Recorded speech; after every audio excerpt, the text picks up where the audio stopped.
ರಾಯ ಬಾರೋ ರಾಘವೇಂದ್ರ ಬಾರೋ, ರಾಯ ಬಾರೋ ರಾಘವೇಂದ್ರ ಬಾರೋ. ಜಿಯಾನಿನಲ್ಲದೆ ಇನ್ನಾರು ಕಾಯುವರೋ, ಜಿಯಾನಿನಲ್ಲದೆ ಇನ್ನಾರು ಕಾಯುವರೋ. ರಾಯ ಬಾರೋ ರಾಘವೇಂದ್ರ ಬಾರೋ. ಸಕಲಾದಣ್ಣನೆ ಬಾರೋ ಪ್ರಹ್ಲಾದ ರಾಯ ಬಾರೋ, ಸಕಲಾದಣ್ಣನೆ ಬಾರೋ ಪ್ರಹ್ಲಾದ ರಾಯ ಬಾರೋ. ಬಾಲಿಕ ರಾಜನಾಗಿ ಮೆರೆವಂಥ ಪ್ರಭುವೇ ಬಾರೋ, ಬಾಲಿಕ ರಾಜನಾಗಿ ಮೆರೆವಂಥ ಪ್ರಭುವೇ ಬಾರೋ. ರಾಯ ಬಾರೋ ರಾಘವೇಂದ್ರ ಬಾರೋ, ರಾಯ ಬಾರೋ ರಾಘವೇಂದ್ರ ಬಾರೋ. ಹಿಂದಿನ ಅಧಿಕಾರಿ ದಕ್ಷನಾಗಿಲ್ಲದ ಕಾರಣ ಈ ಸ್ಥಿತಿಗೆ ಬಂದಿದ್ದಾಯಿತು. ತಕ್ಷಣ ಕಂದಾಯ ವಸೂಲಾತಿಗೆ ಒಬ್ಬ ವ್ಯಕ್ತಿ ಬೇಕಾಗಿದ್ದ ಕಾರಣ ನಿಮಗೆ ಹೇಳಿ ಕಳಿಸಿದ್ದಾಯಿತು. ಈ ಹೊತ್ತಲ್ಲಿ ನಿಮ್ಮ ತಂದೆಯವರಿದ್ದಿದ್ರೆ ಮಗನ ಭಾಗ್ಯ ಕಂಡು ಅದೆಷ್ಟು ಸಂತೋಷ ಪಡ್ತಿದ್ರು.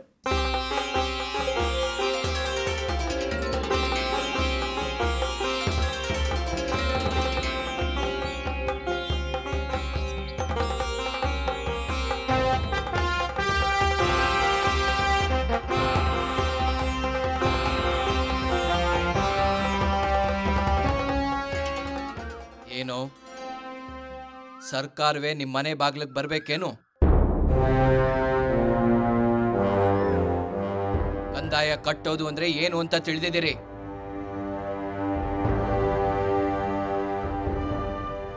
ಅದೆಷ್ಟು ವರ್ಷಗಳು ಕಳೆದ್ವು. ನಿಮ್ಮ ಗ್ರಾಮದಿಂದ ಒಂದು ವರಹ ಕಂದಾಯ ವಸೂಲಾಗಿಲ್ಲ. ಈಗ ಸ್ವತಃ ನಾವೇ ನಿಮ್ಮ ಗ್ರಾಮಕ್ಕೆ ಬಂದಿದ್ದೀವಿ. ಈಗಲೂ ಬರಿಗೈಯಲ್ಲಿ ಬಂದಿದ್ದೀರಾ ಅಂದ್ರೆ ಏನಿದರ ಅರ್ಥ?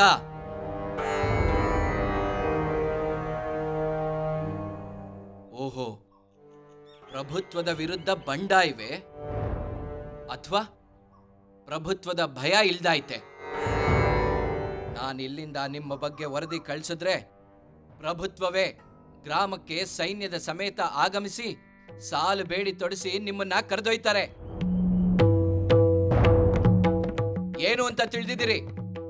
ಎಚ್ಚರ. ಬುದ್ಧಿ, ನಮ್ಮನ್ನ ಕ್ಷಮಿಸಿ. ಈ ಹಳ್ಳಿ ರೈತರನ್ನ ನಿಮ್ ಹೊಟ್ಟೆಲುಟ್ಟಿದ ಮಕ್ಕಳು ಅಂತ ಭಾವಿಸ್ಕೊಂಡು ನಮ್ಮನ್ನ ಕಾಪಾಡಿ. ನಮ್ಗೆ ನೀವೇ ಗತಿ.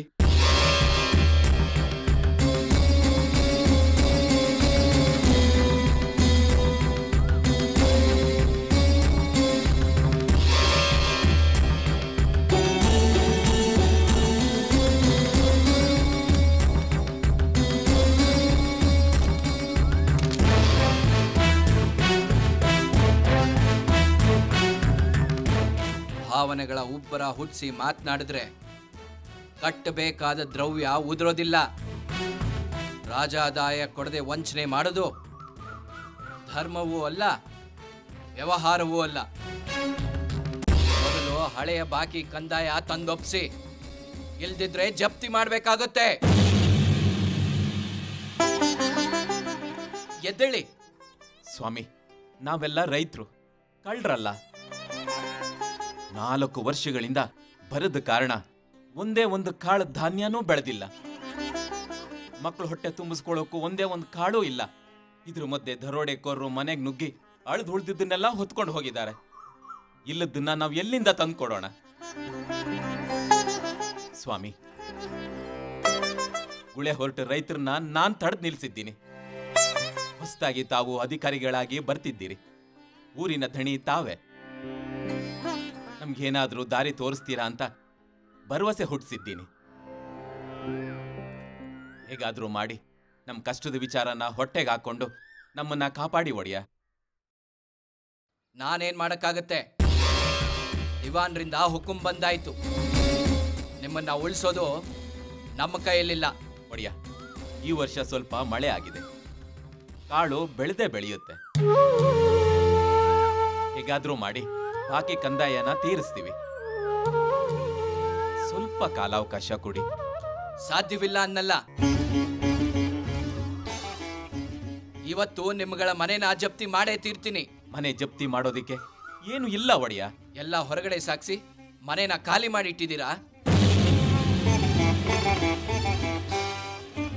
ಹಾಗೆ ಇವುಗಳಲ್ಲಿ ಧಾನ್ಯ ತುಂಬಿಸಿ ಬೊಕ್ಕಸಕ್ಕೆ ದ್ರೋಹ ಮಾಡ್ತಿದ್ದೀರಾ.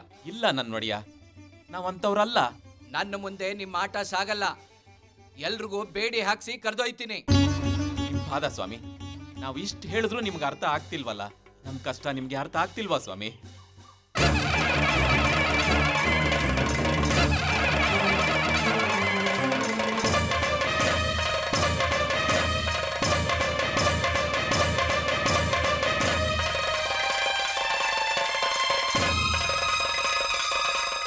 ನಮ್ಮ ಎದೆ ಮೇಲೆ ಕಾಲಿಟ್ಕೊಂಡು ಹೋಗಿ.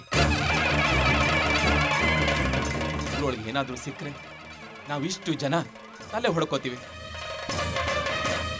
ಸ್ವಾಮಿ, ಹೆಣ್ಮಕ್ಳಿರೋ ಊರೊಳಗೆ ನಿಮ್ಮ ಸೈನಿಕರನ್ನ ಕಳಿಸ್ಬೇಡಿ. ಹೇಗಾದ್ರೂ ಮಾಡಿ ನಮ್ಮ ಮಾನ ಕಾಪಾಡಿ.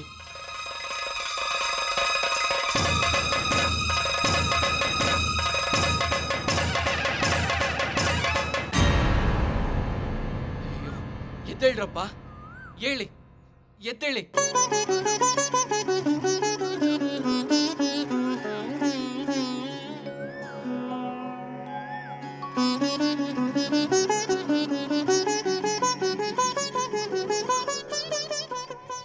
ನಿಜವಾಗ್ಲೂ ನೀವೆಲ್ಲರೂ ಕಷ್ಟದಲ್ಲಿ ಇದೀರೋ ಇಲ್ವೋ ಅಂತ ತಿಳಿಯೋದಿಕ್ಕೆ ಹೀಗೆ ಕಠಿಣವಾಗಿ ಮಾತಾಡ್ದೆ ಅಷ್ಟೆ. ತಪ್ಪು ತಿಳಿಬೇಡಿ. ಸರ್ಕಾರಿ ಆಜ್ಞೆನ ನೀವು ಮೀರೋ ಹಾಗಿಲ್ಲ, ನಾನು ಮೀರೋ ಹಾಗಿಲ್ಲ. ನನ್ನ ಜವಾಬ್ದಾರಿ ಮೇಲೆ ನಿಮಗೆ ಕೆಲ ಕಾಲ ಅವಕಾಶ ಕೊಡ್ತೀನಿ. ಈ ವರ್ಷದ ಬೆಳೆ ಬಂದ್ಮೇಲೆ ಮರೀದೆ ಧಾನ್ಯನ ತಂದೊಪ್ಸಿ. ಹಾಗೆಯೇ ನಿಮ್ಮಲ್ಲಿ ಯಾರಾದರೂ ಒಬ್ರು ನಮ್ಮನೆಗೆ ಬನ್ನಿ. ನಮ್ಮ ಹತ್ರ ಇರೋ ಧಾನ್ಯ ಸಂಗ್ರಹದಲ್ಲಿ ನಿಮಗೂ ಸ್ವಲ್ಪ ನೀಡ್ತೀನಿ. ದಣಿ, ನಮ್ಮನ್ನ ಉಳಿಸಿದ್ರಿ. ನಿಮ್ ಪಾದ ಮರೆಯೋದಿಲ್ಲ ತಂದೆ. ಅಯ್ಯಯ್ಯೋ, ಎದ್ದೇಳಿ. ನೋಡಿ, ಸರ್ಕಾರ ತೆರಿಗೆ ಹೆಸರಲ್ಲಿ ಸುಲಿಗೆ ಮಾಡುತ್ತೆ ಅನ್ನೋ ಭಾವ ಬೇಡ. ಸಹಾಯನೂ ಮಾಡುತ್ತೆ ಅನ್ನೋದು ನಿಮ್ಮ ಮನಸ್ಸಿನಲ್ಲಿರ್ಲಿ.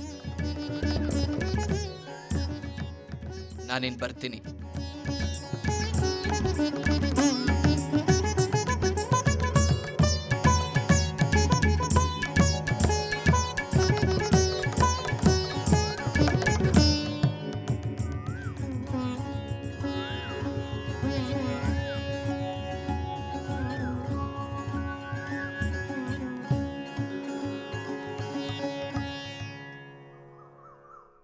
ನಮ್ಮನ್ನ ಯಾರೂ ಕಳ್ಸಿಲ್ಲ, ನಾವೇ ತಂದಿದೀವಿ.